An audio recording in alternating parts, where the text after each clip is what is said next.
మీరున్న 1999 నుంచి 2024 మధ్యలో మీరు 20 సంవత్సరాలు ఉన్నారు. మీరున్న 20 ఏళ్లలో డెవలప్మెంట్ ఎక్కువ జరగలేదని బయట వినిపిస్తుంది. దానికి మీరేమంటారు? బాలినేని శ్రీనివాసరెడ్డి వాసు అని నేను. స్వాతంత్రం వచ్చిన తర్వాత ఇప్పటి వరకు కూడా మనం చాలామంది నాయకులను చూస్తుంటాం. ఇంతకన్నా సౌమ్యుడు బహుశా రాష్ట్రంలో చాలా అరుదుగా దొరుకుతారు. నేను చెప్తున్నా కానీ సార్ 175 ఎమ్మెల్యేస్ అంటే ఉండరండి.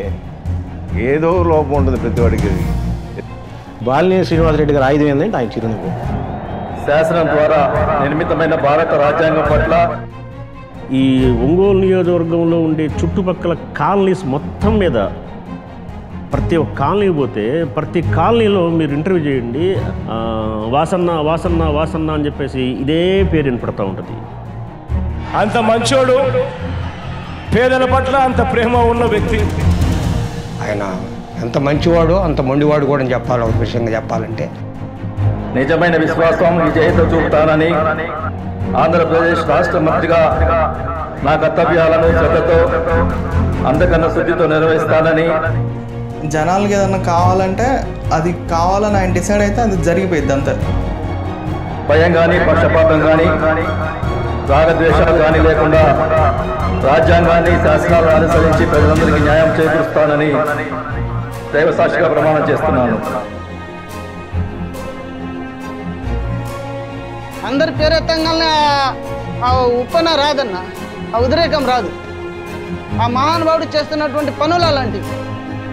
ఊరికే ప్రతిపక్షాలు ఈరోజు ఏం చేశాడు అంటాడు. ఏమీ చేయకపోతే అంత అమాయకుల ప్రజలు గెలిపించడానికి ఈ జరిగిన అభివృద్ధి అంతా కనపడదు వాళ్ళకి.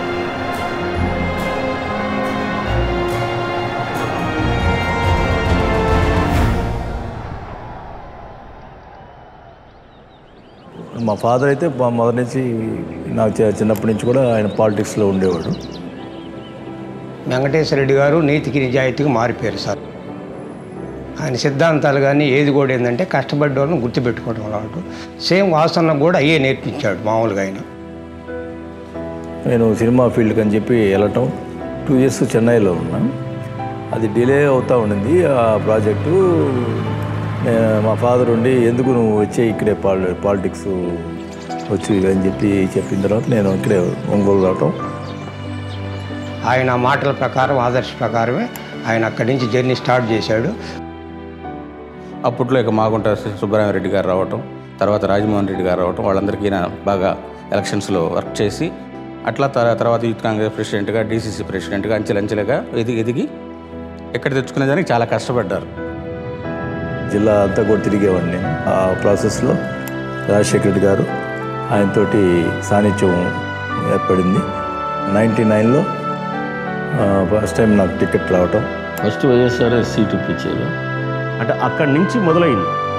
పూర్వం 99 కంటే అతను 85 నుంచే పార్టీ కార్యక్రమాల్లో చురుగ్గా పాల్గొనడం వలన, అంతకుముందు వాసు వలన లబ్ధి పొందిన వాళ్ళు ఖచ్చితంగా 1999లో వాడు సహాయం చేస్తాడుగా తిరిగి వాసుకి.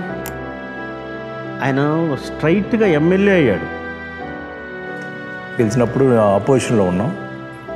ఈ ఎమ్మెల్యేగా ఉన్న తర్వాత 2 years తర్వాత ఏం చేశారంటే నన్ను జిల్లా కాంగ్రెస్ ప్రెసిడెంట్ చేయడం జరిగింది. ఇప్పుడు నేను అన్ని జిల్లా అంతా కూడా తిరిగి బస్సు యాత్రలు పెట్టి జిల్లా అంతా కూడా ఒక క్యాడర్ని బిల్డప్ చేసుకున్నా. బిగినింగ్ 99లో గెలిచిన దగ్గర నుంచి ప్రతిపక్షంలో ఉన్నా కూడా పోరాడుతూనే ఉన్నాడు. 2004లో 2004లో గవర్నమెంట్ వచ్చింది. అలాగే 2009లో 3rd time ఎమ్మెల్యే అయ్యాను. అయిన తర్వాత అప్పుడు రాజశేఖర రెడ్డి గారు ఆయన క్యాబినెట్లో మైన్స్ మినిస్టర్గా ఇవ్వటం జరిగింది. మైన్స్ ప్లస్ చేనేతలకు సంబంధించిన 2 శాఖలు ఉండేవి. అప్పుడప్పుడే నేను ఒక మంత్రిగా బాధ్యత తీసుకున్న తర్వాత 3 monthsకే రాజశేఖర గారు చనిపోవటం. అంటే ఆయన ఇచ్చిన జీవితం ఇది రాజకీయ జీవితం. విశ్వసనీయత అనే పదానికి మారు పేరు బాలినేని శ్రీనివాసరెడ్డి గారు. నేను ఆ మాట ఎందుకు చెప్తున్నానంటే రాజశేఖర రెడ్డి గారి మరణం తర్వాత 2009లో ఓదార్పు యాత్ర జరిగేటప్పుడు అప్పుడు నాకు కాంగ్రెస్ పార్టీపై హైకమాండ్ వాళ్ళు ఫోన్ చేసి మీరు జగన్మోహన్ గారితో తిరిగితే మిమ్మల్ని మంత్రిగా తీసేస్తామంటే ఆ రోజు ఓదార్పుకి వెళ్లకుండా నేను ఇక్కడే కొనసాగుదాం అనుకున్నట్టయితే ఆ రోజు ఆయన మంత్రిగా కొనసాగించేవాళ్ళు. కానీ ఒక్క క్షణం కూడా ఆయన ఆలోచించలేదు. మంత్రి పదవి కూడా వదిలేసుకున్నా. ఆ రోజు కాంగ్రెస్ పార్టీలో ఆయన రాపితే నాకు టికెట్ వచ్చేది కాదు. ఆయనకి నేను రుణపడి ఉండాలా. సో వాళ్ళ సన్, హిజ్ ఫ్యామిలీ, నేను అది చేయటంలో నాకు న్యాయం అనిపించింది అంతే. మా సన్ కానీ మా వైఫ్ కానీ మినిస్టర్ వదులుకునేదానికి ఒక్క నిమిషం దాని గురించి అసలు మా ఇంట్లో చర్చించుకోవాలి. ఎమ్మెల్యే కూడా వదిలేసుకోవడం జరిగింది. అండ్ బై ఎలక్షన్ వచ్చింది, మళ్ళీ పోటీ చేసి మళ్ళీ ఎమ్మెల్యే అయ్యి మళ్ళీ అదే ఆపోజిషన్లో కూర్చోవటం జరిగింది. కంటిన్యూషన్గా 4 సార్లు గెలిచాడు. ఇప్పుడు 1999లో రాజశేఖర రెడ్డి గారు బంధువు అయ్యాడు కాబట్టి వాసుకి సీట్ వచ్చిందని చెప్పేసి అందరూ అనుకున్నారు. సీట్ రావటం గొప్ప కాదు. గెలిచాడంటే ప్రజాభిమానం ఉన్నవాడైతేనే కదా, ప్రజాభిమానం చూరగొన్నవాడైతేనే కదా అతను ఎమ్మెల్యే గెలిచేది. సరే అదేదో లక్కీ ఒకసారి గెలిచాడు అనుకుంటే రెండోసారి ఎట్లా గెలుస్తాడు, మూడోసారి ఎట్లా గెలుస్తాడు, నాలుగోసారి ఎట్లా గెలుస్తాడు? ఒకసారి ఓడిపోయాడు, 5వ సారి మళ్ళీ గెలిచాడు. ఇన్నిసార్లు గెలిచాడంటే ప్రజాభిమానం చూరగొన్నవాడైతేనే కదా. దాంతో వాసు ఈ himself proved is a leader. ఆయన జర్నీ 99 గెలిచిన దగ్గర నుంచి కూడా ఈ రోజు కూడా ప్రజలకు ఏ కష్టం వచ్చినా నేనున్నాను అనేది ఆయన వాదము.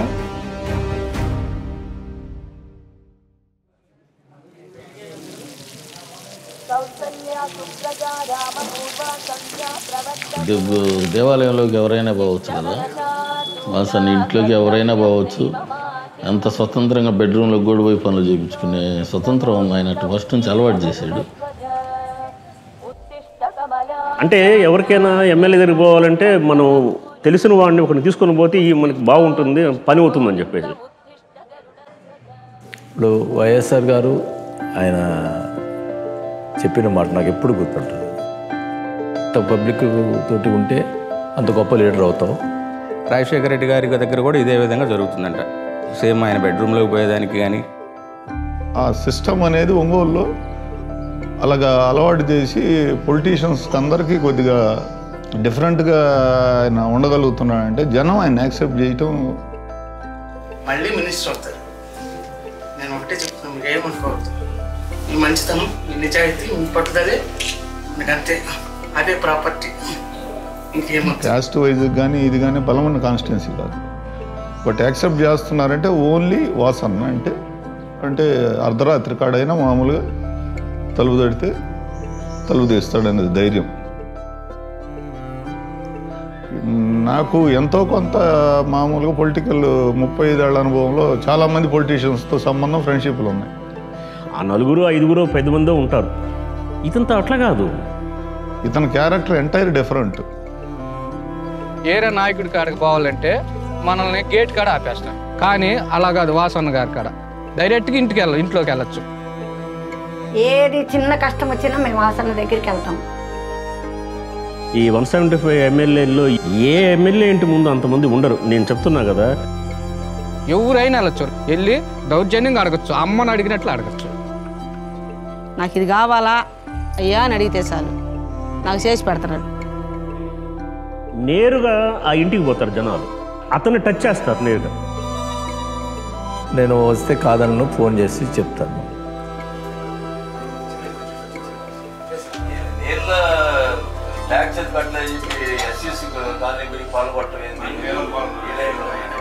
ఎమ్మెల్యే గారికి అందరూ కావాలి. వాడు కింద కార్యకర్త ఎవరు వచ్చినా కూడా నా బెడ్రూమ్లో కూర్చుంటాడు, ఎమ్మెల్యే అయినా నా బెడ్రూమ్లో కూర్చుంటాడు. ఈవెన్ మా ఫ్యామిలీ కూడా అలవాటు పడిపోయారు. దానికోసం పిల్లలు, భార్య, ఆ లైఫ్ అనేది కూడా అతనికి ఏమి వాల్యూస్ ఉండవు. ఓన్లీ పబ్లిక్ వాళ్ళకి హెల్ప్ చేయటం, తనకంటూ మామూలుగా ఏమి మిగిల్చుకొని హెల్ప్, అలాంటి లైఫ్ అతను. ఆమె కూడా చిన్నది డ్రెస్సింగ్ రూమ్ ఉంటుంది, ఆ రూమ్లో పడుకుంటుంది. అంటే బెడ్రూమ్లో ప్లేస్ అనేది అర్ధరాత్రి 2 గంటలకు పోయినా కూడా ఎప్పుడు మంచం నిండా కూర్చొని ఉంటారు జనం. I'm the most happiest man. నేను మా ఫ్యామిలీకి ఎప్పుడు రుణపడి ఉండాలి. అప్పుడప్పుడు మా మెసేజ్ అంటూ ఉంటుంది, ఫ్యామిలీ కూడా పట్టించుకోవాలని. వాళ్ళకి ఏం జరిగినా నాకు తట్టుకోలేను. మా ఫాదర్ ఉండి అనేవాడు, నీ అదృష్టంలో నీ భార్య దొరకటం. ఎక్కడున్నా ట్యాబ్లెట్ వేసుకున్నారు లేదా ఏదైనా వాళ్ళందరికీ ఫోన్ చేస్తుంటుంది. ఎప్పుడు నా గురించి ఆలోచిస్తూ ఉంటుంది. నేను పబ్లిక్ గురించి ఆలోచిస్తుంటా, నా గురించి ఆలోచిస్తుంది. I'm most happiest man. ఇతను 18 గంటలు కష్టపడుతున్నాడని చెప్పి మేము ప్రత్యక్షంగా చూస్తాం. మేము కూడా ఆయనతో పాటు రాత్రులు కొత్తపట్నం నుంచి వాళ్ళు వచ్చారు, ఈత మొక్కల నుంచి వీళ్ళు వచ్చారు, అక్కడి నుంచి వీళ్ళు వచ్చారని చెప్తే వాళ్ళు వచ్చి వాళ్ళతో మాట్లాడి వాళ్ళని సాటిస్ఫై చేసి మళ్ళీ పోలీస్ ఆఫీసర్స్ ఫోన్ చేసి చెప్పిన దాకా అక్కడే ఉంటుంది. రాత్రి 1 గంట కానీ 2 గంటలు కానీ 3 గంటలు కానీ ఆ పని అయిన తర్వాతనే మళ్ళీ ఇంటికి పోతాడు. మళ్ళీ ఉదయాన్నే లేచి ప్రజా జీవితంలోకి వచ్చేసి ప్రజల కోసం మళ్ళీ చేస్తూ ఉంటాడు విషయాలు. నువ్వు ఎప్పుడు నిద్రపోతావంటే ఆ పడుకునే 4 గంటలే తృప్తిగా నిద్రపోతానని చెప్తాను. నాకు సాయం చేయటంలోనే తృప్తి ఉందంటాడు. రోజు హాయిగా నిద్రపోవాలంటే మనం మంచి చేయాలి, ఎవరికైనా మంచి చేయాలా, న్యాయం చేయాలా. ఓ పేదవాడి సహాయం చేశామంటే ఎంతో సంతృప్తి పొందుతాడు. సహాయం చేయటం వల్ల రోజు నిద్రపోవచ్చు అంట.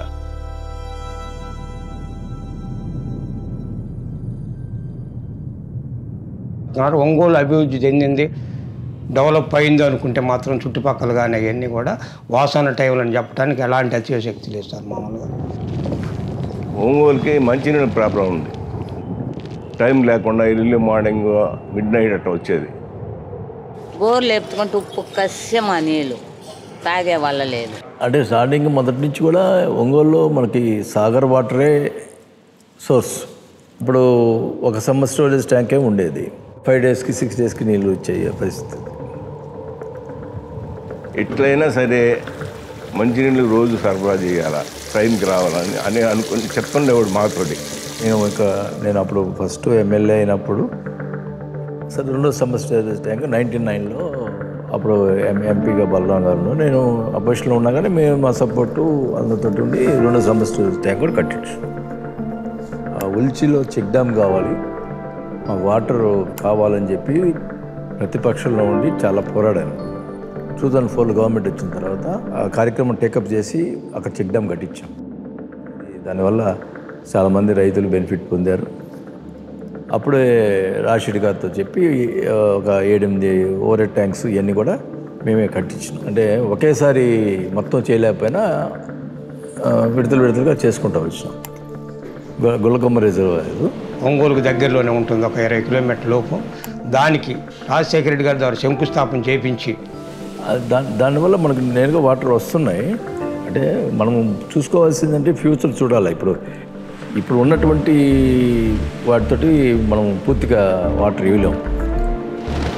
వాటర్ వచ్చినా కానీ దానికి సంబంధించి వాటరు ఇప్పుడు పైప్ లైన్లు అన్నీ కూడా ఇప్పుడు 60 years వేసిన పైప్ లైన్స్ అవన్నీ తీసేయాలా, కొత్త పైప్ లైన్లు వేయాలా, ఓవర్ హెడ్ ట్యాంక్స్ ఎక్కువ కట్టాలా, ఇవన్నీ కూడా చేయగలిగితేనే అందరికీ డైలీ వాటర్ ఇవ్వగలుగుతాం.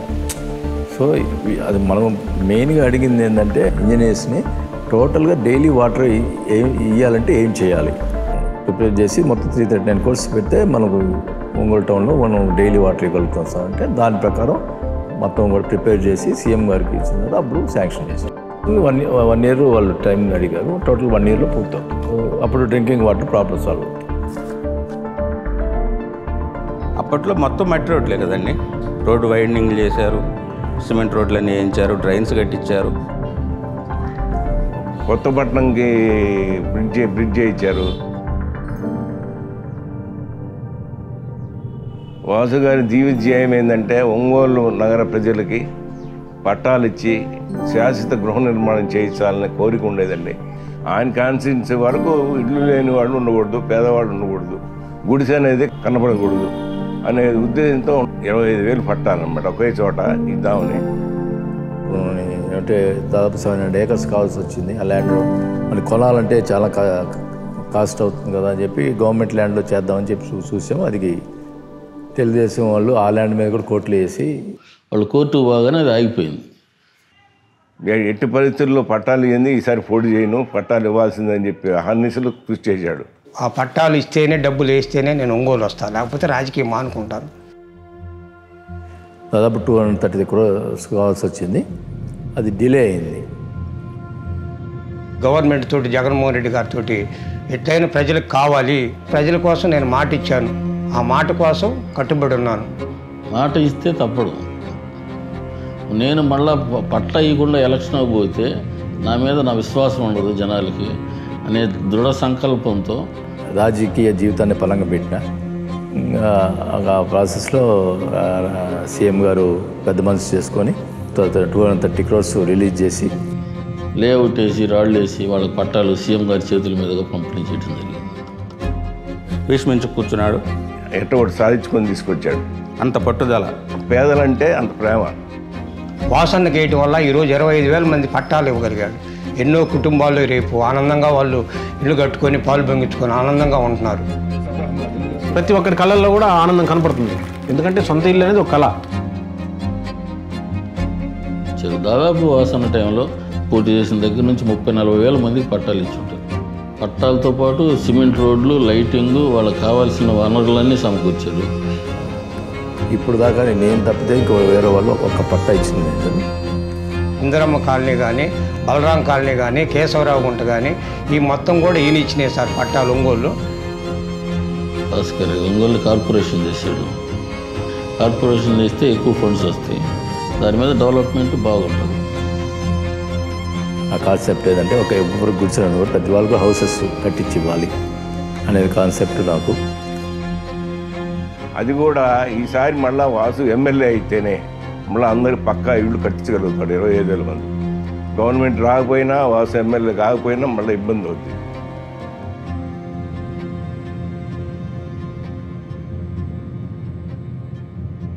రాజశేఖర రెడ్డి ముఖ్యమంత్రి అయిన తర్వాత ఫస్ట్ రోసయ్య గారు మినిస్టర్ సార్, ఆర్థిక శాఖ మినిస్టర్. ఉమ్మడి జిల్లాలో ఆయన చీరాల. ఆ టైంలో మెడికల్ కాలేజీ రాజశేఖర రెడ్డి గారు చీరాలకి ఇవ్వాలనేది ఒక ప్రపోజల్ పెట్టారని నాకు తెలిసింది. మెడికల్ కాలేజ్ అనేది కాలేజీ కావాలి, ప్రైవేట్ వాళ్ళు పెట్టేవాళ్ళు కూడా ఎవరు లేరు ఇక్కడ. నేను సీఎం గారిని రిక్వెస్ట్ చేసి హెడ్ క్వార్టర్స్లోనే ఉండాలా, కంపల్సరీ ఇక్కడ కావాలా, ఒంగోలులోనే కావాలని చెప్తే ఆ రోజు రాజశేఖర్ గారి ద్వారా మెడికల్ కాలేజీ పెట్టించడం జరిగింది. మెడికల్ కాలేజ్ అంటే మామూలు విషయం కాదు. కులాలకి, మతాలకి, ప్రాంతాలకు అతీతంగా నియోజకవర్గంలో అతను చేస్తుంది. ఆయన ఇతరులకు చేసే సాయం చెప్పుకోడు. ఒంగోలు నియోజకవర్గంలో ప్రతి ఇంటికి ఏదో సందర్భంలో, అంటే అందరని నేను చెప్పను కానీ మేజర్ ఏదో ఒక సందర్భంలో బాలినేని శ్రీనివాసరెడ్డి గారి చేత వ్యక్తిగతంగా కూడా సహాయం పొంది ఉంటా. కానీ ఆయన చెప్పడు కాబట్టి మనకి ఎవరికి తెలియదు. 1,25,000 మందికి ఆయన అనేవాళ్ళు, అభిమానించేవాళ్ళు అన్నారు. ఇక్కడ బాలినేని కుటుంబానికి ఈరోజు కూడా ఎంతమంది ఎందుకున్నారంటే ఆ కుటుంబం గొప్పతనం. మాకు ఏ ఇబ్బంది కలిగినా కూడా వాసన్న అంటే నేనున్నా అంటూ ముందు కదిలిచ్చే వ్యక్తి మా వాసన. సంపాదిస్తారు అందరూ, కానీ ఇచ్చే గుణం కూడా ఉండాలి కదా. డబ్బుల మీద ఆపేక్ష లేదు, సంపాదించాలా, కూడబెట్టుకోవాలని ఆపేక్ష లేదు. ఎంత కానీ సాయం చేయటమే పని. ఒకరికైనా కాదు, ఏదైనా ఆపుతొత్తే ఇంటికి వెళ్ళి బాగలేదమ్మా వెళ్తే పిలిచి 10,000 రూపాయలు అట్టనెత్తాడు. ఒకళ్ళ చదువులకి 3 సంవత్సరాల నుండి ఫీజు కడతానే ఉంటాడు. ఇప్పుడు నాకు 3 సంవత్సరాలు క్యాన్సర్ వచ్చింది. ఈ 3వ సంవత్సరం నుంచి నా కొడుకులు బిడ్డల బెట్ల, నా భర్త బెట్ల. ఇవాళ మంచిగానే చెప్పరు కానీ ఆరోగ్య కార్డు మేము చూసుకొని వత్తంటే 10,000 వేసారు, కిమోలకు 5,000 వేసారు. మన గడప గడప కార్యక్రమంలో ప్రతి వార్డుకి తిరిగాడు ఆయన. ఇప్పుడు ఆయన కొంతమంది పేదలు ఏదో ఇల్లు కాలిపోయి వాళ్ళకి ఆధార్ కార్డు లేక ఏదో కరెంటు బిల్లు ఎక్కువ కొంత ప్రాబ్లమ్స్ వల్ల పింఛను లబ్ధిదారులు ముసలి వాళ్ళు మందులకు ఇబ్బంది పడి నా 50 సంవత్సరాలు లేవని ఆధార్ కార్డులో ఉంది.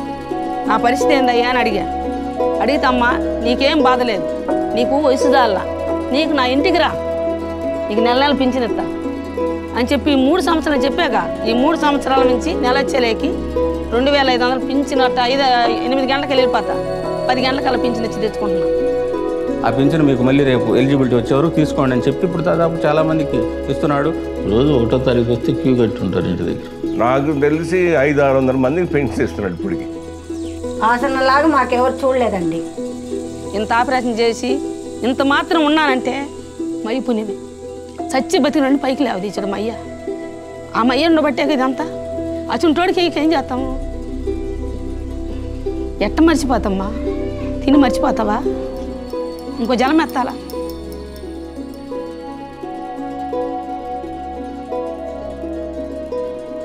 బాలినేని శ్రీనివాసరెడ్డి గారిని నేను దగ్గర చూసాను. కోవిడ్ టైంలో 30,000 కేసెస్ వరకు చూసాము. ఏమైనా అవసరాలు ఉంటే అన్నీ క్లియర్ చేయటం, ఏమైనా ఎక్విప్మెంట్ కావాలన్నా తెప్పించడం, రెస్పాండ్ అవటం చేసేవాళ్ళు. ఆయన రివ్యూ మీటింగ్ అటెండ్ అవుతున్నప్పుడు ఒకసారి మన ఓపీ సెటప్ దగ్గర కొంతమంది పేషెంట్స్ బెడ్ అవైలబిలిటీ లేక వెయిట్ చేస్తున్నారు. అదంతా చూసి ఆయన టెంట్ ఆయన సొంత ఖర్చు 50 lakh rupees ఇచ్చి సొంతంగా టెంట్ వేసి ఆ టెంట్లో ఆయన బెడ్స్ 90 beds వరకు పెట్టారు. పేషెంట్ అందరికి ఆక్సిజన్ ఇచ్చేలాగా ఏర్పాటు చేసి ఈయన సొంత ఫండ్స్తో చేసిన పని అది. ఆ తర్వాత రిమ్స్లో మనకి ఐసీ సెటప్లో బెడ్స్ తక్కువ ఉండే, 20 beds ఉండేవి. ఇంకా ఒక టైంలో పేషెంట్ని షిఫ్ట్ చేయడానికి అంబులెన్స్ లేదు. సో అది ఆయన గమనించి 20 bedsని అప్గ్రేడ్ చేశారు. ఆయన సొంత డబ్బులతో ఒక అంబులెన్స్ ఫ్రీగా రిమ్స్కి సప్లై చేశారు. ప్లస్ ఈయన పిలిపించాక కొంతమంది పారిశ్రామికవేత్తలు ఉంటారు కదా, వాళ్ళు కూడా కొంత హెల్ప్ చేశారు. ప్లస్ ఇంకా మన గవర్నమెంట్ సపోర్ట్తో 100 bed ICU కన్స్ట్రక్ట్ చేశారు. మన వాళ్ళు, మన ప్రజలు, మన ఊరు అనే భావన అయితే ఎక్కువ ఉండేది ఆయనకి.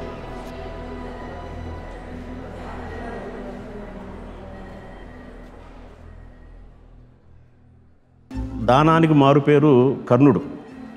ఆర్థికంగా ఆయనకు ఉన్న స్తోమతని ఆయనకంటూ ఏమి మిగుల్చుకోకుండా పూర్తిగా హెల్ప్ చేసే నేచర్ అది. ఒక 2014 ఎలక్షన్స్లో ఏదో పరిస్థితుల వలన దీనివల్ల ఓటమి జరిగింది. అర్ధరాత్రి 2 గంటల సమయం, సరే ఆయన మేల్కొని ఉన్నాడు, అందరం మేము కూడా కూర్చొని ఉన్నాం. కర్ణుడు చనిపోయేటప్పుడు కూడా ఎవరో వచ్చి డోరు శబ్దం చేశారు. శ్రీకృష్ణుడు బ్రాహ్మణ వేషంలో వచ్చి అక్కడ ఎవరో లేడీ పాపం కొంచెం వయసు, కొద్దిగా పెద్ద వయసు ఆమె బాధపడుతుంది. మా హస్బెండ్కి సీరియస్గా ఉందండి, హాస్పిటల్లో చేర్చున్నారు, ఆర్థికంగా డబ్బులు లేదని, ఇక్కడ ఈయన సహాయం చేస్తారని చెప్పారు. వచ్చాను. కన్నా నాకేదన్నా సహాయం చేస్తావా అంటే ఆయన ఏం మాట్లాడలేదు. మళ్ళీ ఇంట్లోకి వెళ్ళాడు. ఆ నోట్లో ఉన్న బంగారు పన్ను తీసిస్తాడు. ఆయన జోబీలో బ్యాలెన్స్ ఏదో మిగిలి ఉంటుంది ఎలక్షన్లో ఆ రోజు జరిగినాయి అని. నాకు తెలిసి అప్రాక్సిమేట్గా 50,000-60,000 ఉంటుంది. ఆ బ్యాలెన్స్ మొత్తం తీసుకొచ్చి ఆమె చేతిలో పెట్టేసి, చెబుదమ్మా పోయి చూపించుకో, ఏదైనా ఇబ్బందిగా ఉంటే మళ్ళీ రా అన్నాడు. అట్లాగే వాసు దగ్గర డబ్బులు లేకపోయినప్పటికీ కూడా, ఓడిపోయినా డబ్బులు లేకపోయినా ఎవరైనా వచ్చి సహాయం పడితే అప్పు చేసైనా సరే వాళ్ళకి సహాయం చేస్తారు. ఆ సన్నివేశం చూసిన తర్వాత ఇలాంటి వ్యక్తులు మామూలుగా పాలిటిక్స్లో ఉంటారా అనే ఫీలింగ్ అయితే అనిపించింది. ఓడిపోయినా కానీ వాళ్ళు మనం నమ్ముకొని వచ్చినప్పుడు మనం సాయం చేయాలి కదా. నా దగ్గరికి వస్తే ఇప్పుడు చెప్తున్నాను, ఎప్పుడు చెప్తున్నాను, నేను మటుకు నా దగ్గరికి వస్తే మటుకు నేను కాదు. మన ఉన్న దాంట్లో మనం సహాయం చేస్తే అది తృప్తి. అస్సలు నాకైతే మా దేవుళ్ళకి దండం పెట్టుకుంటున్నా, మయ్యి రావాలని, వాసు రావాలని. సత్యం నేను వచ్చి అమ్మవారు సాక్షి చెప్తాను. అంటే వాసన్న తను నమ్మిన సిద్ధాంతం కోసం ఎంత దూరమైన పోతాడు. ఈ న్యాయం చేయాలి ఒక వ్యక్తికి కానీ, ఒక సంస్థకు కానీ, ఒక కూటమికి కానీ, ఇది మనం చేయాలనుకున్నప్పుడు ఎవరితోనైనా ఫైట్ చేయడానికి సిద్ధంగా ఉంటాడు. ఎంత చిరునవ్వు నవ్వుతాడో అంత బలంగా ఆయన ఎదుర్కొంటాడు. దానికి చాలా ఉదాహరణలు ఉన్నాయి.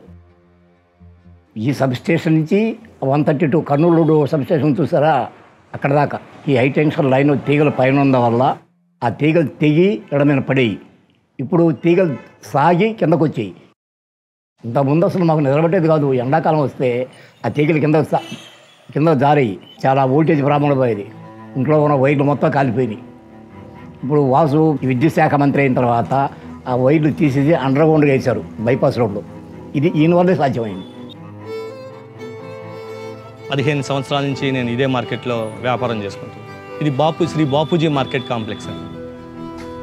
గత సంవత్సరం మన షాపు ఫైర్ అయిందండి. వన్ డే ఈవినింగ్, సాయంత్రం ఈ పూట కింద స్టాక్స్ హెవీగా ఉన్నాయి. దానివల్ల కింద వైర్ల వల్ల షార్ట్ సర్క్యూట్ అయిపోయి ఒకేసారి ఫైర్ వచ్చేసింది. మొత్తం కింద ఈ జీరో స్టాక్ మొత్తం కాలిపోయింది. అసలు ఏ స్టాకు ఏది ఒక్క 1 రూపీ కూడా మన చేతికి రాలేదు. అంతా అసలు తర్వాత ఏం చేయాలో నాకు అర్థం కాలేదు. అసలు అంతా మైండ్ బ్లాక్ అయిపోయింది.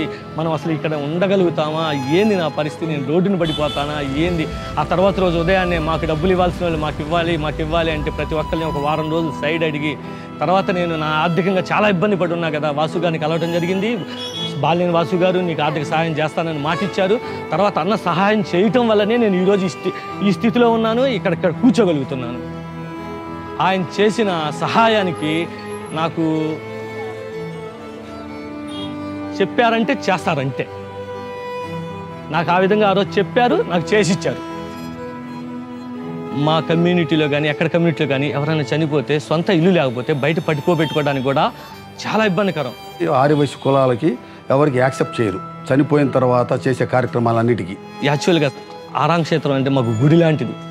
అంటే సొంత ఇల్లు లేని వాళ్ళకి సొంత ఇల్లు, అది మన సొంత ఇల్లు లెక్కే. మనం చనిపోతే ఆ కార్యక్రమాలన్నీ అక్కడే చేసుకోవచ్చు. అలాంటి కార్యక్రమాన్ని ముందుకు జరిపేది ఉంటే చాలా గొప్ప విషయం అండి అది. షాదీఖానా అంటే ఒక ముస్లింలు పెళ్లి చేసుకున్నటువంటి మండపం. 20 సంవత్సరాల నుండి షాదీఖానా లేకుండా మేము అల్లాడిపోయాం. ఫస్ట్ పెళ్ళి మాది, మా కూతురు పెళ్ళి నేను చేశాను. मुझे बहुत खुशी हुई भाई, बहुत खुशी हुई. इतना शादी खाना मिलना बोले तो 2 లక్షలు అంది ఇది పెళ్ళి అవ్వదు. కానీ ఇంత పెద్ద షాదీ ఖానాలో మనం పెళ్లి చేసుకోవాలంటే ఇది మా అదృష్టం. ఖర్చు కూడా ఏం లేదు, మనకు రూపాయి ఖర్చు లేకుండా పెళ్లి బాగా చేసుకున్నాం. చాలా బాగా జరిగింది నా కూతురు పెళ్ళి. ఎంతమంది వచ్చినా కూడా ఎవరికి ఇంత కొరత లేకుండా ప్రతి ఒక్కళ్ళు చెప్పుకునే విధంగా జరిగింది. మేము ఇప్పుడు ఉప్పు రైతులు, మేము ఉప్పు పని వేసేస్తుంటాము. మేమే లారీకి లోడ్ చేస్తాం, మేమే ఉప్పు తీస్తాం, మేమే మోసుకుంటాం. దగ్గర 45 సంవత్సరాల నుంచి కూడా మేము చేసేది ఇవే పని. 45 సంవత్సరాల నుంచి కొంచెం ఆ పొలము పెండింగ్లో ఉండింది. అది మామూలు యాక్చువల్గా అది ఎక్కడో వాళ్ళకి ఇచ్చారు. ఇక్కడ మా ఊరు అమ్మిటే కదా ఇది. అదంతా చెట్లు సార్ చదువు చేసుకున్నారు 40 సంవత్సరాలు. అది కోర్టులో ఉండింది. ఇప్పుడు మన వాసన్న గారు కోర్టు కూడా ఇద్దరు కాంప్రమైజ్ చేసి వాళ్ళకి మా నియోజకవర్గంలో పొలం ఇచ్చారు, మాకు పట్టాలు ఇప్పించారు. 40 సంవత్సరాల నుంచి ఇబ్బంది పడ్డాము. మా పిల్లలు కూడా కొంచెం బాధపడతారు అనుకున్నాం. అది మా ఏలోనే పట్టాలు వచ్చినాయి. కాబట్టి అలాంటి చెప్పుకుంటా పోతే చాలా ఉన్నాయి. ఆయన ప్రజల కోసం వాళ్ళు ఏదైనా చేస్తారు. నెక్స్ట్ గెలిచిన తర్వాత ఒంగోలు ప్రజలకు ఆయన కళ. ఇంక 1 ఇయర్లో టోటల్గా ఒంగోలు డ్రింకింగ్ వాటర్ ప్రాబ్లం లేకుండా డైలీ వాటర్ ఇచ్చేదానికి రంగం సిద్ధం చేసాము. ఈసారి నా ఎయిమ్ వల్ల అండర్ గ్రౌండ్ డ్రైనేజ్ చేయాలి. ఒంగోలుని సుందర పట్టణంగా తీర్చిదిద్దాలి. 9 నెలల్లో టోటల్గా హౌస్లు కట్టించి గవర్నమెంటే కట్టించే కార్యక్రమం చేపట్టడం జరుగుతుంది. ఆ 2 అయిపోయిన తర్వాత చాలా గొప్ప అవుతుంది. ఇప్పుడు మొత్తం చూస్తే 80,000 ఇల్లే మొత్తం ఒంగోలు. ఆయన ఒక్కడే 25,000 ఇల్లు కట్టిపోతున్నారు. రేపు నెక్స్ట్ 5 ఇయర్స్ కాదండి, ఇంకో 10 ఇయర్స్ అయినా వాళ్ళే ఉంటే ఒంగోలు బాగా డెవలప్ అవుతుంది. మాకు ఎమ్మెల్యే అనేవాడు పబ్లిక్ సర్వెంట్, అంతే. పబ్లిక్ సేవ చేయాలి. ఒక్కొక్కరికి ఒక వ్యసనం ఉంటుంది. ఇతనికి ప్రజాసేవ చేయాలన్న వ్యసనం. మనం ఎన్నుకున్నారు వాళ్ళు. రాజకీయ నాయకుడు ఉండేట్లే ప్రజాసేవ చేసే మనిషి అంటారు. ప్రజలతో మమేకమై ఉండాలని వ్యసనం, ప్రజలకు అందుబాటులో ఉండాలని వ్యసనం.